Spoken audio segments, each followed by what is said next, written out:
Hello, Wallah guys, today from the comfort of my indoor home in Dubai, I am gonna talk to you today a little bit about this book.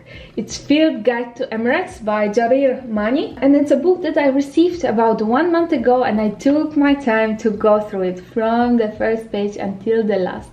I took it for many of my trips to the desert and the mountains, and I was trying to identify a lot of plants and animals from it. And this is one of many things that I love about this book. It's that it's so small, it's a pocket size.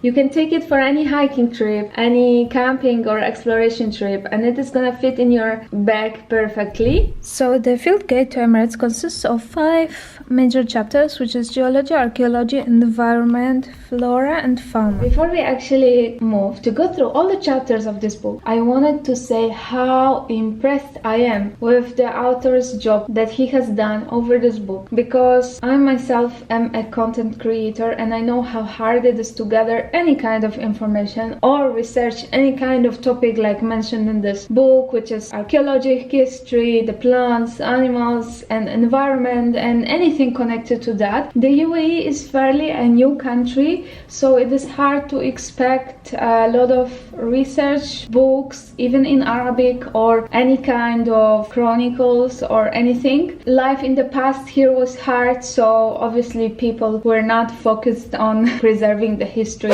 The first 2 chapters are my favorite, which is Geology. Geology I studied at the university. However, as you may notice, Geology of Europe and Geology here differ between each other, so I was really happy to see here things mentioned like Sabha, for example, which is a salt flat deep inside the land, like even 100 kilometers away from the sea, because it used to be an ancient river before, so the water from the sea used to reach so far inland, and now we have the remaining of it, and that's how we can actually assume that it used to be an ancient river before there.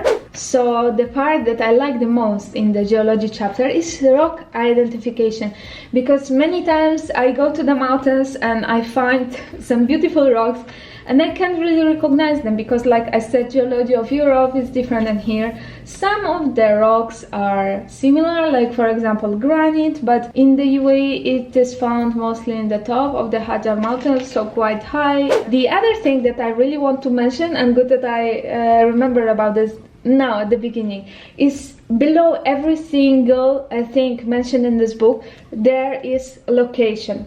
So some of them, they even have GPS coordinates. Imagine, you can copy them directly to Google Maps and the trip is ready. If you wanna see, like for example, this one is oldest rocks of the UAE, and it is written the location, the Sir Bani Yas is west of Abu Dhabi, and then there is GPS coordinate for it, also Jabal Dhanna, Delma Island, Das Island and other islands. So moving forward, we have the archaeology chapter.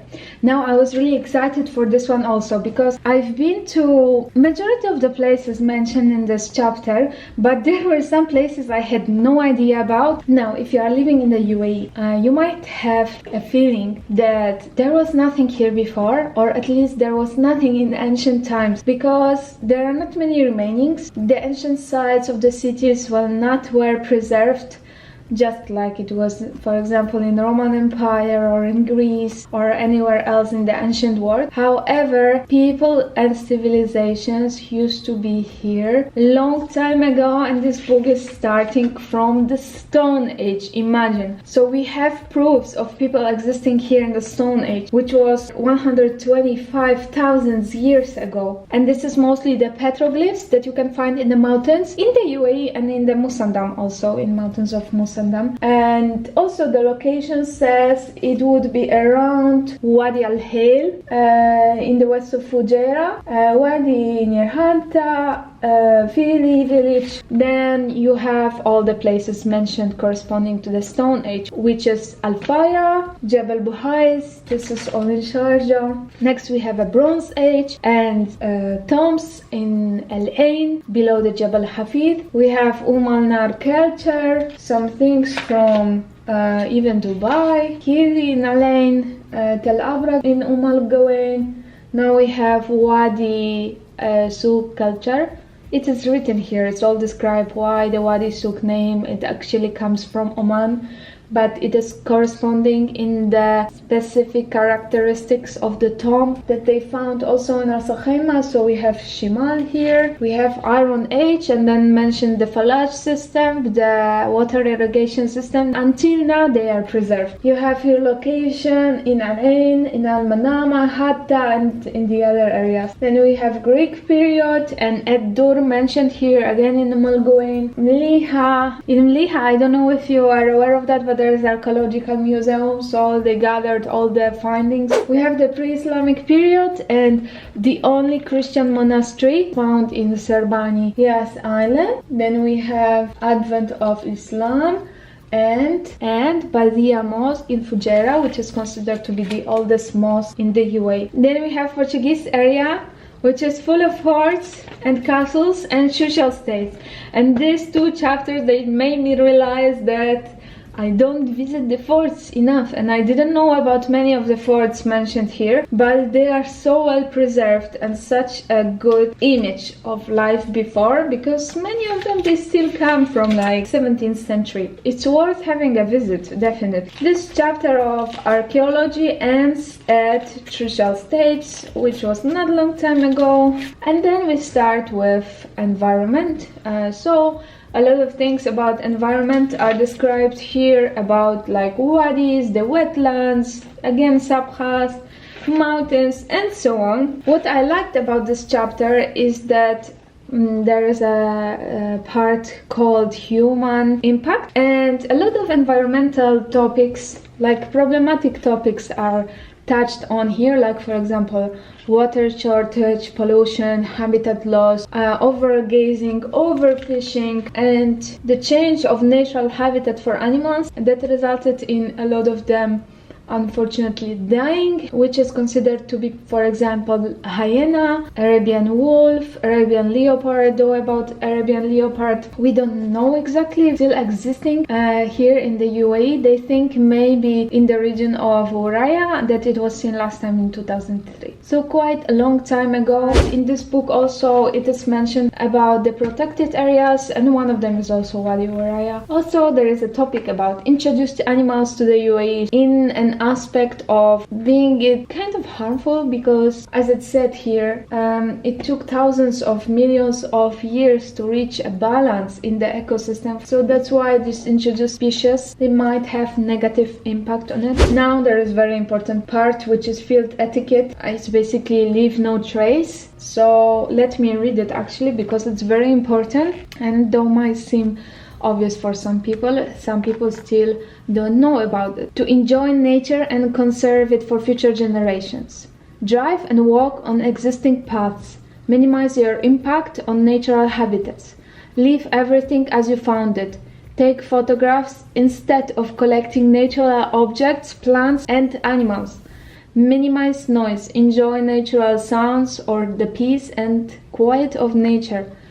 Animals do not want to hurt you. They only hunt their natural prey and will only attack humans in self-defense. Make them notice your presence calmly and then give them a chance to leave you alone. Leave nothing behind.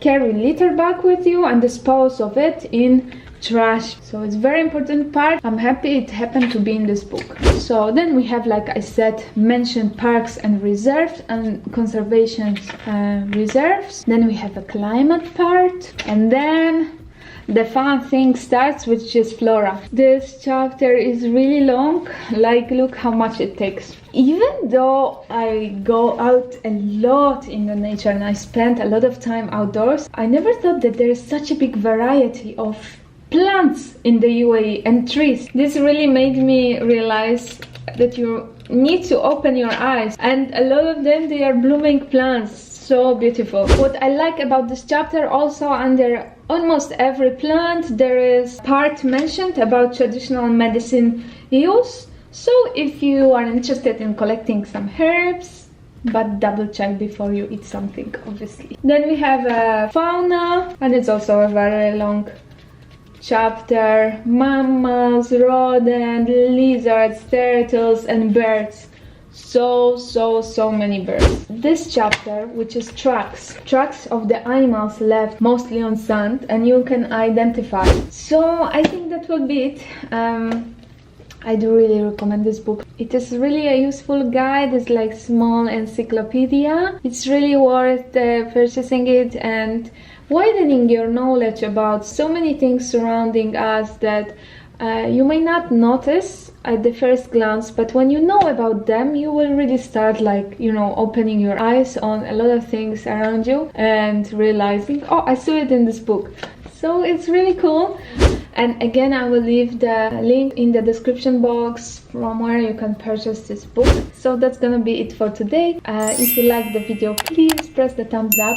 If you didn't subscribe yet, under the video there is a button. Make sure to also press this small bell button, because it will give you notification each time I post a video in the future, so you don't miss it. As long as you want to see it, actually, because I'm not sure if you want, but anyways.